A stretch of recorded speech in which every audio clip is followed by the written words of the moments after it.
You are with the next episode of Perspective of the Mind, and I'm Diana, your host. Welcome, guys. Today we are talking all about love. What makes love thrive?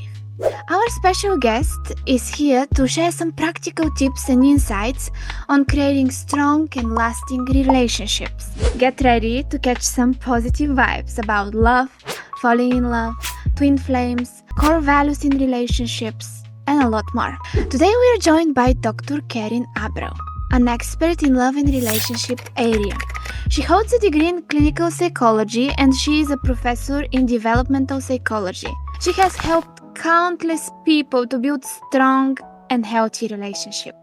And she is not only one of the best experts in the field, but she also has a strong and empowering personality, a captivating way of speaking, and a big heart. Ready to dive into the sea of love? Enjoy watching. Hello, Dr. Karin. It is so good always to connect with you in kind of person. So good. People probably don't know that we have been in touch since maybe, I think, 4 or 5 years, supporting each other. I have such a huge respect for your expertise in love and relationship domain. And Dr. Karin, such a huge respect for your boldness, for standing by what's right for you, no matter who you're losing in your life, no matter what you're losing in your life. That requires a special character. So I'm excited about this episode. Thank you so much for joining me. Oh my gosh, Diana, thank you so much for the kind words. And yeah, as we were talking about just right before you pressed record, it's just been a pleasure getting to know you across the miles, across the ocean, and to be able to support each other, especially during some really rough times over the last several years. I had an episode, like the previous episode, about dysfunctional love relationship, about codependency, trauma bond, and all of these things with Damien Bowler. So if someone is interested in that, go back and check that episode. Today with Dr. Karin, we will be talking more about the positive side of love. Yay. Yeah. Perfect. That we need that, right? We need do. that exactly in this period on earth. We so much need that. And I would start with the question, Dr. Karin.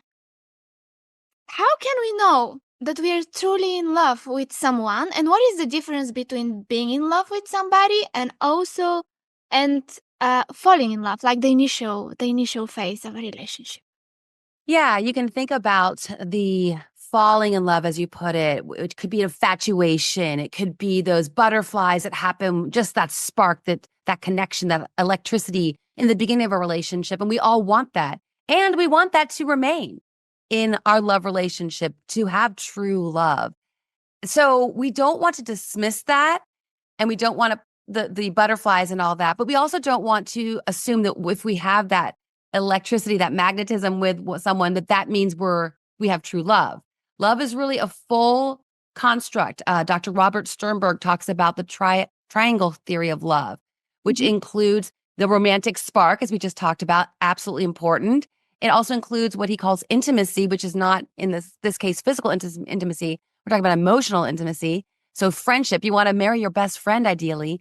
And then the third prong to his triangular theory of love is commitment. These are things that you cannot see until you've spent a good amount of time with someone. People want to know, do you believe in love at first sight? I believe in lust at first sight. I believe in the butterflies, the electricity at first sight, all the vibes, and that's great.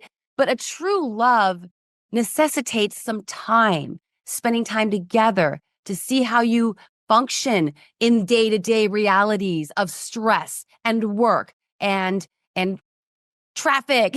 Does your partner have road rage or not? These are things you can only witness taking the time. So yeah, I do believe falling in love is important. I also believe that we should keep the spark and the excitement of those early days in our relationship. But I don't believe you can have true love in like 3 weeks or even 3 months. You really need to have that time to see if that friendship piece, the intimacy grows, keeping the sparks alive for sure, that romantic piece, and then finally that commitment piece. Is this person someone who will be faithful and trustworthy? And how much time do we need for all of that? Or it really depends? Yeah, I guess you could say it depends. I mean, we certainly know the stories of people who got married very quickly and 50 years later, they're still madly in love. That's great. That's probably not the norm. That's probably an anomaly. We probably want to take time to, like I said, see our partner in all the various conditions that life is going to bring us. Is your partner going to be able to be supportive when you go through a job loss or go through a death of a loved one or stress in a friendship? Or do they dismiss your concerns? This is the kind of thing that I'm not saying you have to be dating for 10 years. In fact, I don't think that's a great idea either, but you need to give enough time. You might want to say at least a year to go through all the seasons of a year and hope that throughout that year, you've been able to witness one another, experience one another in partnership throughout all the fluctuations that life will throw at you. Yeah, we definitely need time to Mhm. get to know the other person, right? Yeah, yeah.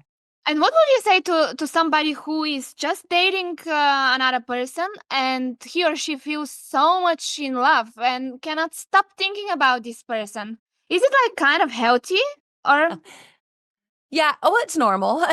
It's totally normal. And brain researchers have shown there's a lot of psychologists who study falling in love and what it does to your brain. And it absolutely hijacks your brain, almost like a drug. So you can be almost addicted to this person and you're getting those dopamine hits every time you think about them and you check your phone to see if they've messaged you. That's normal. And that's the fun part of falling in love. What we don't want to do is then rest in that as the only part of the love relationship that we feel is important or experience that. Like I said earlier, we want all three prongs to have what Robert Sternberg calls consummate love, the full, like, or the total package, we call it maybe in our vernacular. So we want to enjoy that, relish in it. And then, like I said, let's not give up on that. You know, a big fan of dating your spouse, is how someone has put it. I can't take credit for that. I wish I could.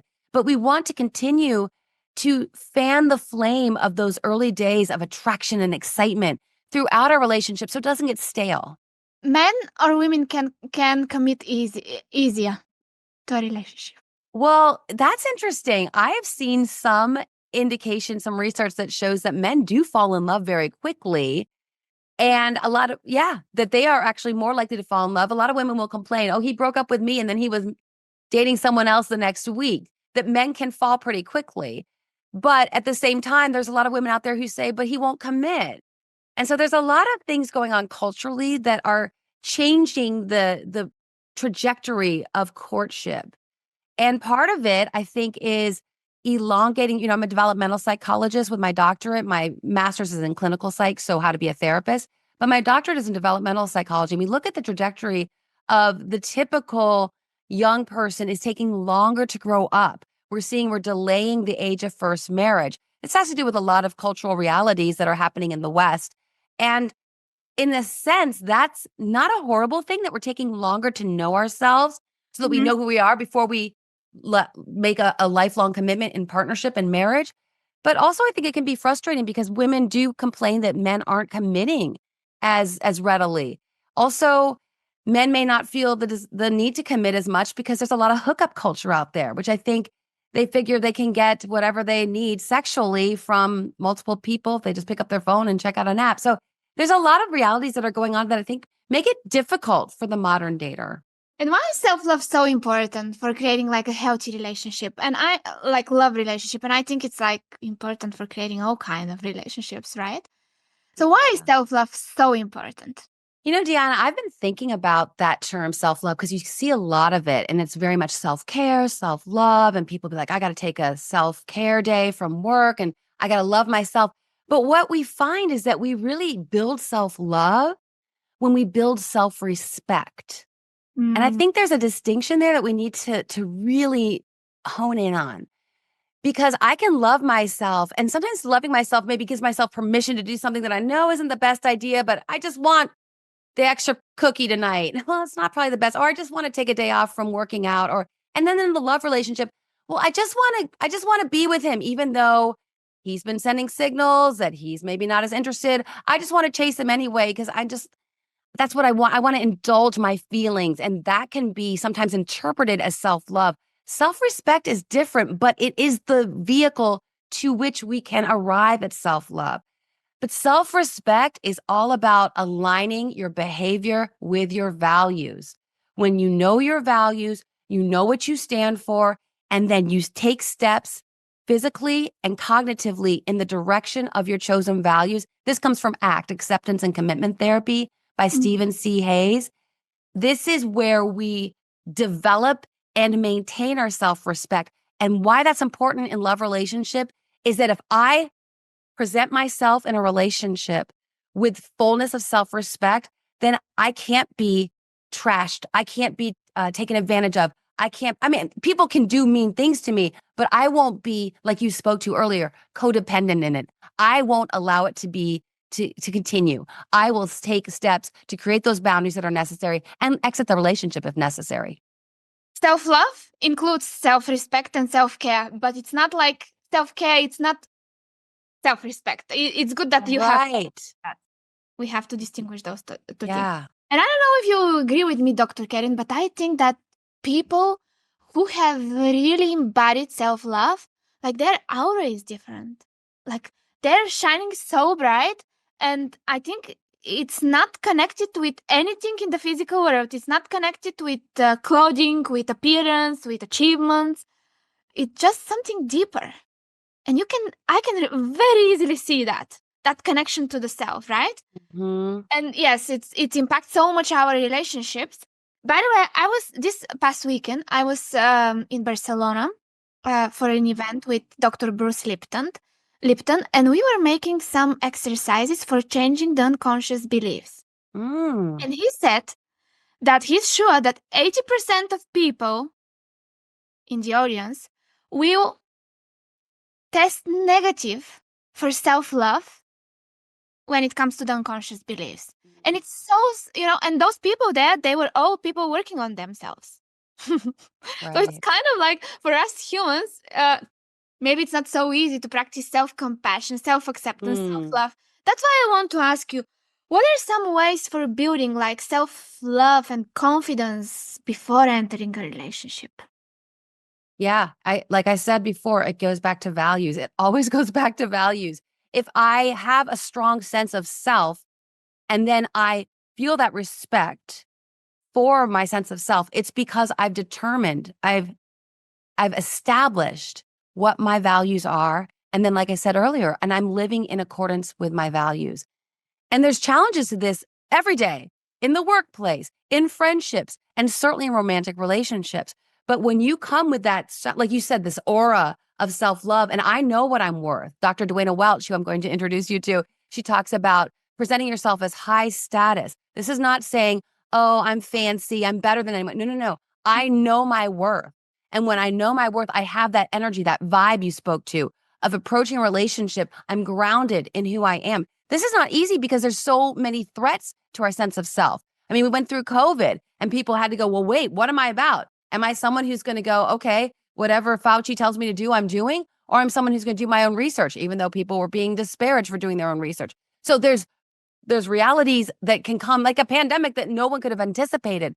Every life challenge, we can frame it as an opportunity to dig deep into who we are and stand firm on our values. And our values may change. We may do research. We may go to a workshop. We may go to have a relationship that teaches us a new way of understanding life and philosophy. So it's not that our values can't ever evolve. And I think they should evolve based on what we endure and experience. But as we adopt a new value, it's because we have a reason for it. It's not just because it was the trendy thing to do or because it was the latest fad. We're doing it because we have been thoughtful, mindful, and then we've decided, oh, I'm going to alter in a bit. And then we start making steps cognitively and physically toward those chosen values. Just for a second, guys, before we continue, I really want to ask you to subscribe for this channel, to give a like to the episode if you like what you have been watching so far. It will really give me a feedback that my work matters, that I bring value to you, and it will just keep me moving to bring you more inspiring people and conversations. And by doing so, don't forget that you will help this video to reach more people, which means that you're participating in bringing awareness, and together we make a positive change. Thank you. And let's go back to the episode. And how can we identify our values? For example, let's get it practical. If you want, you can ask me questions. Like, yeah. how can we identify our core values when it comes to relationships? What shall we ask ourselves? If you want, you can ask me to be practical, whatever makes sense. Yeah, well, I think that you should. There's a lot of online tools that you could just look up a survey on your chosen values, and you'll be asked questions. Would you do this or do this, or do you believe this or this? And you can have at the end an output of what your chosen values are. I think we have to ask ourselves that and be very intentional about that. That's where writing something down on paper and establishing these are my 10 core values. And a lot of times relationship folks will say things like, know what your deal breakers are. Those are rooted in your values. Know what well, I'd like this, but it's okay if that's not the case. So, I mean, it's really about just being very intentional about it. And once you do that, it gives you the opportunity to have that sense of self that maybe you don't feel. Maybe you grew up in a chaotic household where there weren't a lot of intentional values. Or maybe like me, you grew up in a Christian home. So I went to Sunday school. So a lot of the values that I adhered to as an adult were based on that foundational and fundamental training. But again, people can grow up in a household and then go, those values don't fit me anymore. That's all fine. But just take that as an important part of your self growth and development. Don't, oh yeah, well, values, everyone's kind of honest. No, everyone's not honest. There's a lot of people who white lie all the time. There's a lot of people who are fine to cheat on their taxes. So I think sometimes we take for granted, oh, nice people, everyone's good. No. What does that mean? Good people can be good, but they can demonstrate their goodness in ways that are totally opposite in values. And so we want to understand, where do I stand on all these different important subjects? And how do those values, core values, impact our intimate relationships, like love relationships? So there's a lot of research on this with marital therapy that just looks at values that are the core values that two people bring to a relationship when they align, when you share those core values. It's like money in the bank. It's like you don't even have to worry about that. You already have a deposit, a huge investment. There's just fewer things to fight about. And people ask me a lot, oh, is it better to be like with someone who's like you, birds of a feather flock together, or do opposites attract? Opposites may attract, and you might have that Zaza Zoo kind of vibe that we were talking about earlier in the conversation. And that can be fun for a while. But when you're looking to make a life with someone, don't you want to have just fewer things to fight about? So you want those core values to align. People, I was asked one time, I was writing for a dating site, and they were talking about getting into the holiday season, which we're doing right now.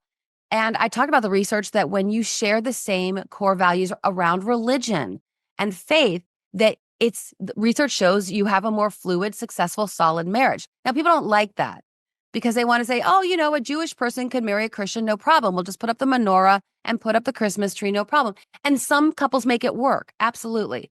That's not best practice. It's not something I can recommend based on the research, because you have kids and then one wants to teach about Hanukkah, one wants to teach about Jesus. So these are core values. And again, people don't want to talk about this stuff a lot. They want to act like, oh, we're beyond all that. But when you're making a commitment to live a life with someone, and most of us want to find our person, most of us want to spend the rest of our life with one person, we don't want to get divorced. Let's stack all the elements, all the variables in our favor. So let's look for those core values. Let's look to the research, and let's understand that when we have more in common, it's just going to make everything easier. There will still be challenges, of course, but let's make the whole process easier and more pleasant and more successful and solid. So can a healthy relationship exist if people don't share all of their core values, if they're not the same? Yeah, I think people can find a way. I think maybe, I don't know, if you look at how many core values we're talking, could you have one or two that were very different? I guess you could. Again, if we're talking core values, fundamental ways of living life, the more you have in common, the better, would just be a very simple way of looking at it. Stylistic things, maybe one person's more of an extrovert, one person's more of an introvert. You can get through that. Maybe one person prefers to, but even things like, I'm trying to think about like things of the way you spend money, for example. That's huge. Financial disputes are one of the top reasons people get divorced per every survey that's ever been conducted. Really? So yes, people want to think. Yeah, people want to think it's infidelity, and that's also the case for sure. But financial disputes are always up there. How we spend our money is a reflection of our core values. Are you a saver? Are you a spender? Do you want to spend on things like I don't know, Gucci bags or name brand things? Or are you more like, I want to spend money on experiences? I want to go spend thousands of dollars to see another part of the world I've never seen. You could still have the same value that we want to spend our money mindfully and with intention, but those could go in two very different directions. So one would be like, I want a big fancy house and a big fancy car. And someone else might say like, well, the fancy car is going to break down in 3 years. Well, I don't care about that. I want to go make a memory. I'm going to go travel the world because then we'll have all these memories that no one could ever take from us. So those are the kind of things that need to be discussed. And getting back to our earlier point, those are the sort of things that then we can begin to discuss and then watch how each other demonstrates each other's values to make sure that what people are saying, that their walk matches their talk. And how can we understand the core values of someone else Yeah. in the early stage of the relationship without being too direct? Or it's just the Yeah. time that will show us? I mean, it's for sure there's time will reveal. But I think your point is very valid. I'm not one in early days of relationships. Some people basically come and it's almost like they have like a list. Like I need to know this, this, this. Yeah, that's. I don't think that's very sexy. I feel like, Let me see if you check all the. right. That can feel like an interrogation. I had Yeah. been on dates before, like where I thought, gosh, am I being interrogated for something I did?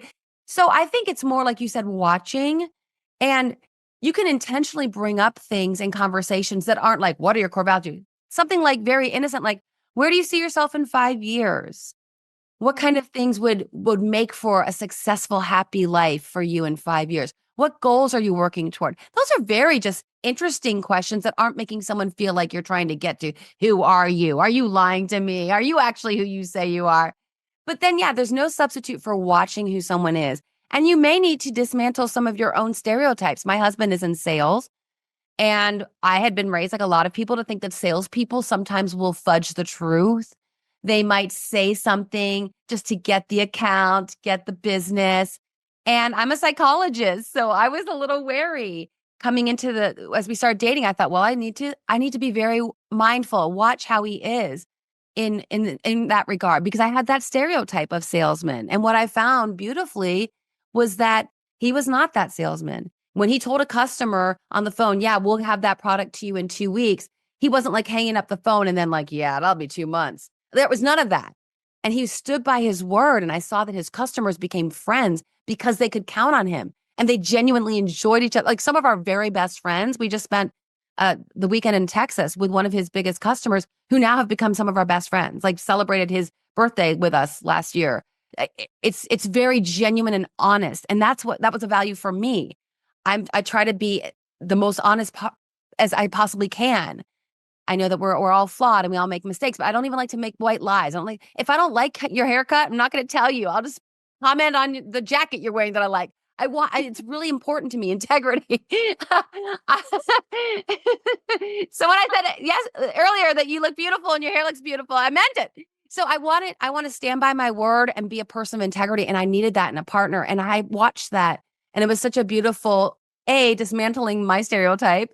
And then B, to know that I could count on him. If he's honest in these other realms, it gave me the confidence I could trust he would be honest with me. And as you said, we can ask some questions to get information early on. But obviously the time would be the best indicator for that, I guess. Because some people, like, as you mentioned, not all of people are honest. Some people lie. What if they're dating a psychopath and we even don't know? They do, Deanna. And also, I don't know that everyone always knows themselves as well as they would like to. So sometimes people tell you, oh, I'm this and this and this, and I believe this and this and this. And they truly believe it. But we don't always have a clear mirror that we're able to hold up in front of ourselves. So we have to be worried about the psychopaths, yeah. And we also have to be worried about people who may just, like we've talked about, haven't really established their core values. So when you start to have these conversations, they're telling you who they think they are, but they aren't necessarily that person. Or they maybe tell you initially because what we call in psych, social desirability. They want to impress you. Mm-hmm. And again, it's not like they're trying to be disingenuous in this case. They're trying to put their best foot forward but it's really not who they are. And Dr. Karin, what's the core value in a relationship that's underestimated but makes like a huge difference in your opinion? Can you point out just one? Correct. Just one? Well, I already pointed out religion and that core value of how, because it's a worldview issue too. It's a way of framing the world. And so I pointed that out. I mean, I guess other core values I think that are underestimated. Like I also said, people tend to think that everyone's honest or that everyone has integrity. And I think that a lot of people work through in their head. Situational ethics would be a way of putting it. Well, I have this core value of being honest, but in this case, I had to fudge. I had to tell a little white lie over here. So I think that that's something that that it is underestimated because people assume that everyone possesses that. And the other thing I think is just that I think people would underestimate would be the way we treat others and your core connection to the people you love. What are going to be the ways that you treat people? And that can be, again, coming from your family of origin. There are families where there's a lot of volatility, there's a lot of screaming, getting your point across through anger, maybe fueled by drinking at the holidays, all these sorts of things. Or do you have an approach to people that's more, okay, I'm angry right now. I'm going to take a beat. I'm going to walk around the block. So just how we manage conflict is something that I think can be, oftentimes we just assume everyone handles those sorts of things, manages the way that they manage relationships in a similar way to us. We make that fundamental attribution error where we assume that everyone is kind of like us. And that's not always the case. No, it's not always the case. Now we're jumping to other questions here and there, but I want to hear your opinion about all of that. So let's go with the soulmates. You have mentioned something about that in the very beginning, but once again, what do you think about soulmates? Is there a soulmate for everybody, or there are, let's say, a lot of soulmates for a particular person? When I was dating, I hesitated to put down on paper all that I wanted in someone. And I look back and I think I should have done that sooner, although I was meant to be with my husband, so it's all fine. But I didn't do that till later, till I hit 40. And then I met my husband when I was 40. So getting to soulmates, I was afraid to box myself in. If I had on black and white, on pen and paper, everything that I wanted, would I be boxing myself in from a potential soulmate that was the right person for me, but didn't have that one quality that I decided he had to have? That's why we need to be very, very mindful and make a distinction between core values, must-haves, and things that'd be nice to have, but we don't have to have that. I personally believe, and I know this is kind of up for grabs, some people will say there's a ton of people. I remember in my marriage and family class in college, the professor said and I thought it was, at the moment, I thought, gosh, that's kind of harsh. He's like, I could have married one of hundreds of women. I thought, I'm sure his wife doesn't want to hear that. his point was that as long as those core values align, as long as those must-haves were there, he could have been happy with a lot of different people. I personally didn't feel that. I dated a lot of people. I started dating at 15 and I got married at 42. So I dated a lot of different people, and I did not find that there were a lot of soulmates for me. Mm-hmm. And I thought people were soulmates and then disappointed me.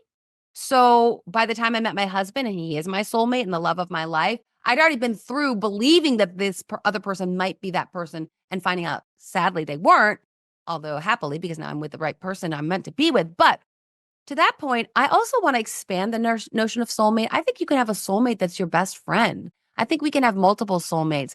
People like, we call them maybe kindred spirits, where we just align at a soul level. We feel the same kind of urgency and energy and passion, and maybe not for the same concerns even, but we have that way of being with each other. And I have best friends that I feel that. And so, and there's been soulmates that have gotten me through seasons, and now we're so close, but because of life has taken us in different directions, we're not quite as close as we were. But for a season of my life, that was a soulmate and a very beautiful blessing in my life. So I like to expand the notion of soulmate. They can be a soulmate for a season of your life that really grounds you and gives you that support and love, whether it's a friendship or a romantic relationship. And then, of course, when we finally do meet our person, we hope that, and I believe you should see your person as a soulmate, because if you don't, I don't even know like why you'd want to hook up with them for the rest of your life. Why do you want to align with them as your life partner? And as you said, we may meet somebody who matches our core values and still don't feel like that energy, that vibe. Maybe exactly that energy and that vibe makes someone our soulmate. Yeah. Well, I think that's a really good point. I mean, I dated a guy a couple of years before I met my husband, and on paper, we looked perfect. My ex-fiance, who I called off my engagement when I was 34, a couple months before the wedding. On paper, we had those core values that aligned. It was all there. It was all there. It was just that, again, getting back to that triangular theory of love. We were very good friends. I mean, we were like best friends. He was committed. I was committed. But we just didn't have that spark and that passion. And then I thought, I mean, it took me a long time. Unfortunately, it took me too long. I stayed in the relationship way too long. And that's where I was being dishonest with myself. I didn't mean to be, but I kept trying to convince myself this will be work. This will work. This is fine. You're in your 30s now, and you can't expect to have that kind of those butterflies and that puppy love feeling you did as a kid. And I kept trying to convince myself it was the right thing. And so trying to push through. But 2 months before the wedding, I thought, what am I going to do? This is just marrying a friend. This is not marrying someone who makes my heart skip a beat. And we want that, like you said, and that is a soulmate piece. You got to have that, or else Yeah. just marry their buddy. I mean, we're not marrying our buddy. Some people do that and they're fine. And as we have spoken, sometimes good enough is good enough, right? Yeah. For some people, And yeah. I'm wondering, I'm just thinking about that energy and that vibe. Sometimes you can enter a certain room and you can see let's say 10 men or 10 women. They're all good looking. They maybe all match your core values, but you're attracted to just one person. Yeah. Why? What is the explanation for that? Well, there's research on that looks at, is it pheromones? So these are subconscious bits of information we're getting, and pheromones through sense that we are not even consciously aware of, which research has looked at through some experiments that are fascinating. And I could get into the details of the experiment, but the results show that women are attracted to the scent of men. Again, they're not consciously aware of the scent even. It's not like body odor that you could pick up from like 10 feet away. This is just someone's kind of just pheromone scent that you're not even aware of, but you are attracted to men as a woman with the scent that is an indication of his biology and your biology, such that if you have a baby, that baby will have a stronger immune system. Isn't that crazy? Wow, yeah. So there are some intangible elements of attraction that I don't think we should dismiss. Getting back to the point earlier, maybe my ex-fiance just didn't have that pheromone working for me. And I tried to push through it. I tried to put, this makes sense. This is a good choice. So the head was going to win out over the heart. But the heart was saying, hey, your biologies don't match. This isn't a fit. And trying to tell me, and finally got my head to agree. But yeah, there's a lot that goes on, and we're learning more and more about it. But I think it really gets back to that gut level, like you said, attraction or feeling. It's not enough. It's not sufficient for a life partnership, but it needs to be there with the other elements that we've talked about. And it happens on such an unconscious level. And I'm thinking, well, it's also maybe connected to our attachment styles. Yeah. There's a lot about that. And when you were saying that, it's interesting you came to attachment, because right where you were talking, I was thinking about people have reached out to me before and said, I always have that electricity, that extra romantic passion for guys who are not good for me. Yeah. Is this my messed up attachment style? What can I do about this? And it's terrifying, because you go, I can't trust my gut now. But I think, right? You're like, my gut is always, I'm always drawn to the unavailable man or the narcissist or the guy who's going to do me wrong. So that's where you have to go. You do have to trust your gut, but then you have to train your gut. And we train our gut by doing the things we talked about earlier, by looking at our values. And so we want I've heard it put this way. I didn't come up with this, but I like this. follow your heart, but take your head with you. And what Yeah. I was doing with my relationship with my ex-fiance, I was following my head and trying to coax my heart along. So with attachment styles, we want to be mindful of how our attachment to our primary caregivers was. What did we learn in childhood? If we go for unavailable men, are we trying to repair? We talk about in family systems, the recapitulation of family of origin issues. Am I trying in my adult relationships to repair the wounds of my childhood? Maybe my dad was never around, or my folks got divorced and he came around just every other weekend. And so I'm always trying to get that connection I didn't have with my father in adult romantic partnership. This stuff happens. And it can lead us to have attachment that is insecure and isn't serving us. So we do need to do some in-depth discovery. But again, I don't want people to think like I had a messed up childhood, so I'm definitely going to have a messed up adulthood with my romantic partnership. It's not a doom and gloom. We take those years, like we talked about in our single years, we take that time to do that self-introspection and the reflection. Maybe work with a counselor that you trust. Maybe listen to podcasts that you believe can be beneficial for you. And then, especially though, if you know that you have insecure attachment, anxious attachment, or avoidant, that's when you need to be extra careful that you have thought about your values. You are stepping and moving toward them with your decision making in dating and otherwise, because that's going to ground you when your emotional state may push you in a different direction because of some of what you've been through. And when we are talking about that, what do you think, Dr. Karin? Love at first sight, does it exist, or it's just a toxic pattern? Well, like I said, I think you can have that zazazoo, that excitement. You can really like, oh my gosh, love at first. But I mean, again, I can't fully subscribe to love at first sight. Lust at first sight, attraction at first sight, sure. But love, if you're taking a full understanding of love, as we've talked about, with friendship, with romantic spark, sexual energy, and commitment, if that's your definition of love, how could you have that when someone you just saw? I mean, I don't want to like, it's fun to fall like, woo, like he is so hot. And I am so excited to talk to this person. And maybe we'll strike up a conversation. We'll exchange numbers and we'll go on a hot date. That's great. Enjoy it. But would I call it love? Personally, I would not. Mhm. And let's now talk about vulnerability. Why is it so important to be vulnerable in a relationship, to build a healthy relationship? Yeah. Vulnerability is key for true intimacy. I would say that with a huge cautionary word. Too much information too soon is not a good idea. We don't maintain our self-respect if we disclose all kinds of information, all kinds of insecurities too early in a relationship. Just like even with friends, we don't go to the depths of our deepest souls with someone that we just met at a cocktail party 10 minutes ago. It's inappropriate socially, and it's inappropriate for your self-respect because when we become vulnerable, we're opening up and we're giving power to someone Yeah. because now they know things about us that could potentially hurt us if they would talk about it to someone else. Or perhaps, and I've heard this in relationships, people have shared very deep, dark wounds or insecurities, and then they get in a fight with their partner, and that person's like, well, you're messed up because of this. So how could you even think you know what Mhm. you're talking about now? So it's a very, very difficult, delicate balance. So I am one to hold back until we have seen that the person we're in partnership with deserves our trust, And how do we deserves. know that? We have to take time. We have to watch.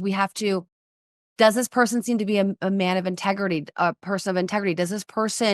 How do they treat other people? What do they say behind closed doors? Do they go, oh yeah, blah, blah, blah, blah, to this friend at a party? And then when you're driving home after the party, they say, oh, that guy's a total loser, even though they talked him up at the party. It's about congruence between their talk and their walk, their thoughts and their behavior, what they say and what they do. And and you'll never know for sure, Deanna. I mean, it's Yeah, always, that's what I was going to say. That yeah, sometimes people just put masks and yeah. they keep those masks for so long. I have seen that for so long. That's Uh, true. You never know for sure. So there's no guarantee, and taking a chance in love is a risk. And people say this to me all the time. I just don't want to get hurt again. And then I'm like, okay, well then just lock yourself in your room and never try to have relationship, because there's always an inherent risk, always.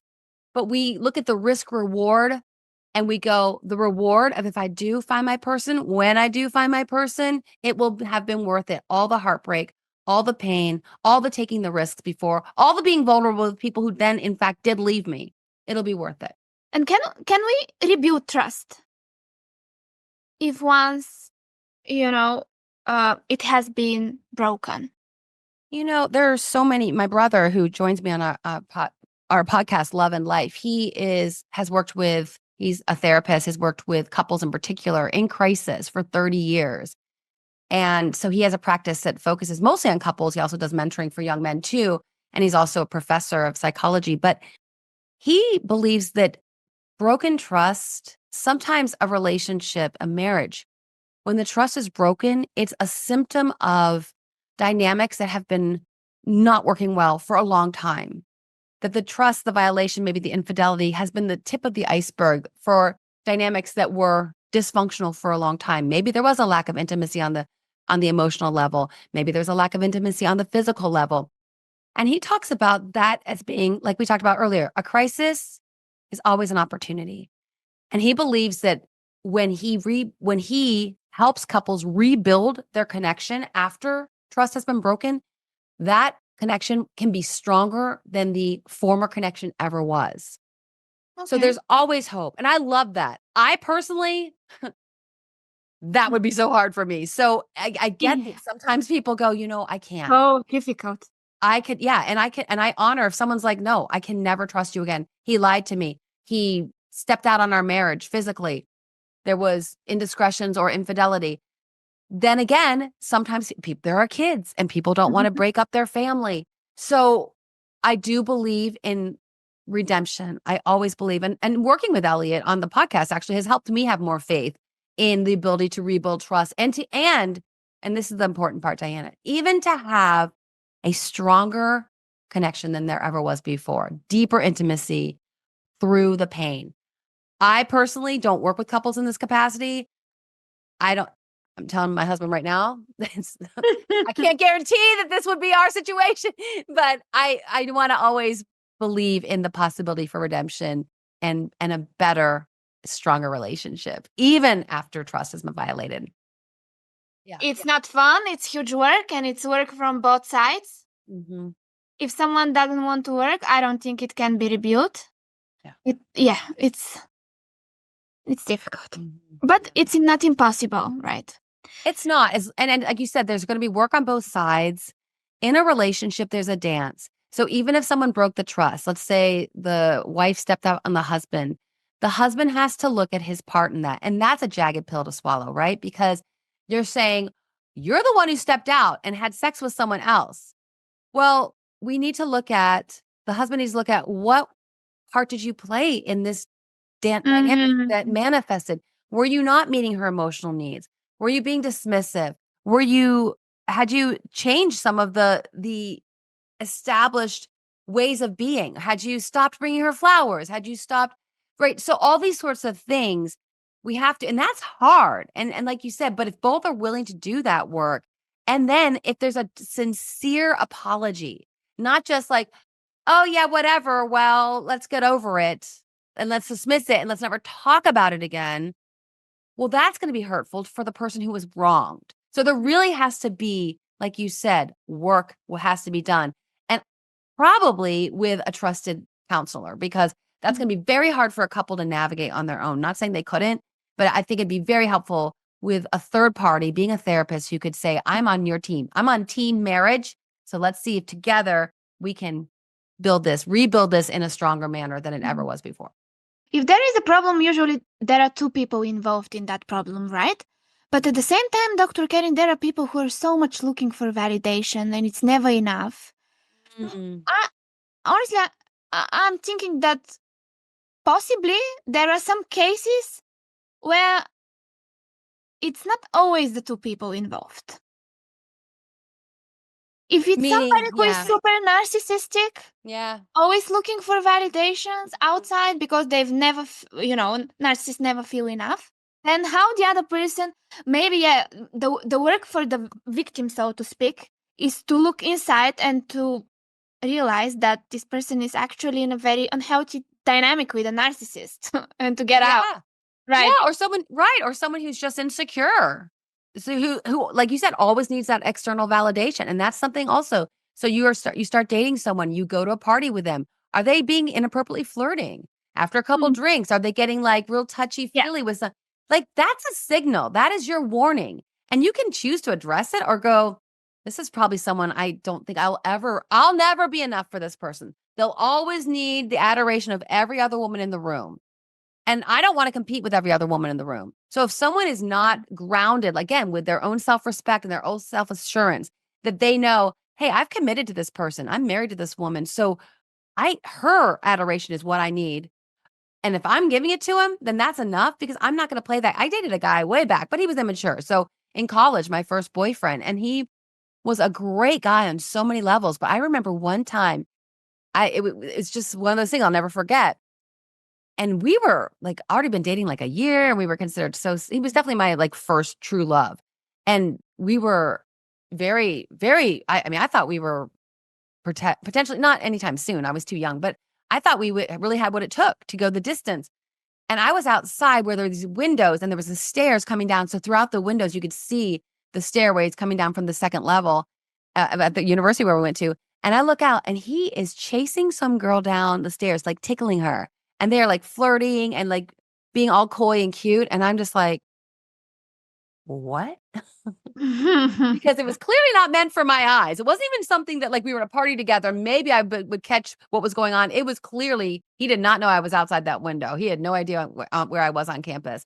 And that was something where I started to realize we didn't break up immediately after that, but I started to realize, you know what? He needs that.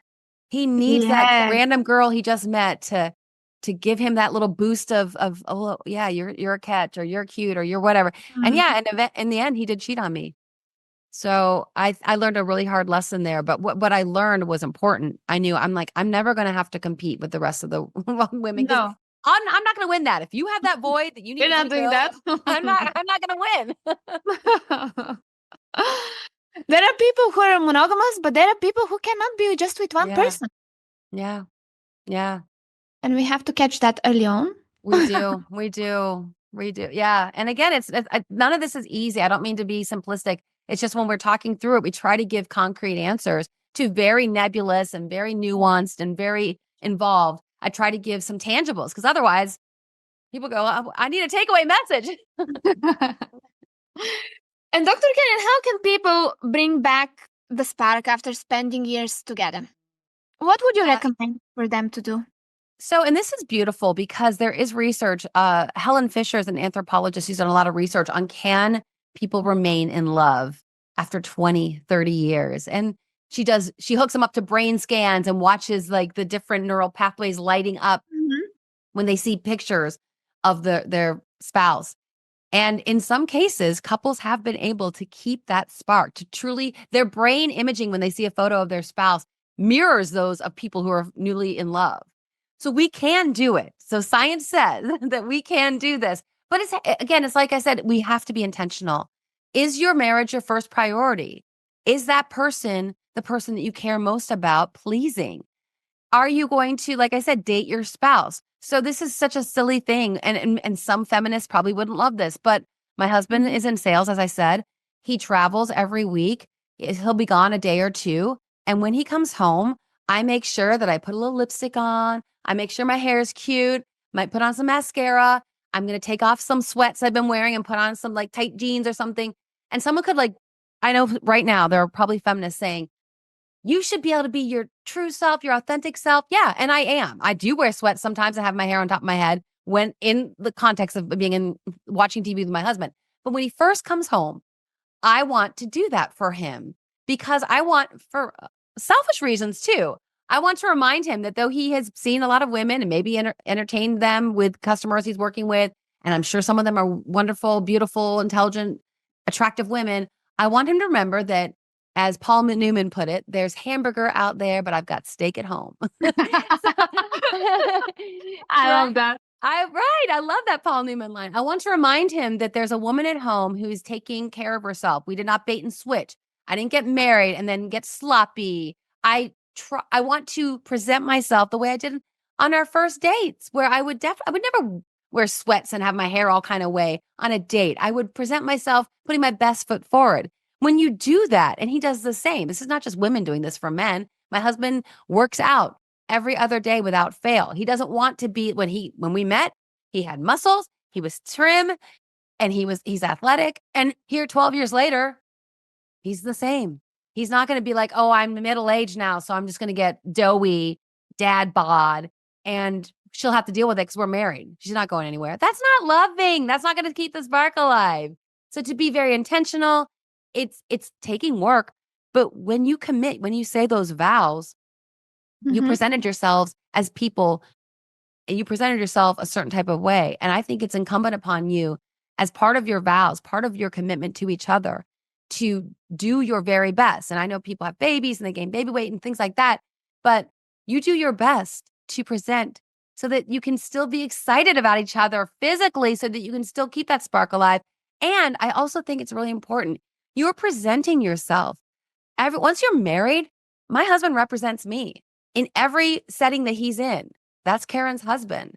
And it's important that he presents himself the way that the man that I married is still the man that's out there representing me and us as a couple. And the same for him. Self-care. Always. Yeah. Self-care and self-respect. No matter how long we have been with a certain person. Dr. Karin, as an end of this episode, I will start a sentence, that I play this game. Yeah. It's a fun game.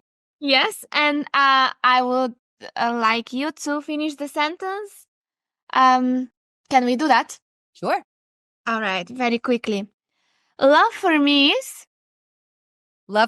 is, I'll go with Sternberg's model. I want the passion. I want the sexual chemistry. I want to be with my best friend. And I want the commitment that I can trust and never worry about. Don't forget that in love relationship, you will always need to forgive. Okay. Yeah. You'll need to forgive. We're human. As much as we're talking about best practices and we're setting ourselves up as women with high status and we're going to have these high quality, good enough is not good enough. We want great relationships. We're human. We're going to need to forgive. We're human in the end. Yes. We're all flawed. Okay. You will find your true love when? When it's God's timing. Yeah. And for people who don't believe in God, it's a universe thing for you, but I'm a Christian. I believe in God. And I do believe that God's timing is everything. And, as someone who didn't get married until I was 42, I personally had wished that timing had been a lot sooner, because I felt like I'd spent enough time on the dating scene, but timing, my husband was married to someone else for all those years. And I didn't meet him until he got divorced and came up to Chicago to start dating. And none of that could have been rushed. And it was just timing. Right timing. Yeah. People in this world need more. I guess right now I'm really thinking about empathy, in the sense that the ability to try to see something from another person's point of view, to try to see that people's choices and decisions make sense for them from their vantage point. And that's actually a great quality to bring into marriage as well. If I could change one thing in the world for everybody, that thing would be? What comes to mind right now is I would bring more power to the people, because we've had a lot of government overreach. This is something maybe I wouldn't have said pre-COVID, and I'm not trying to get political here, but I do see governments being very heavy-handed.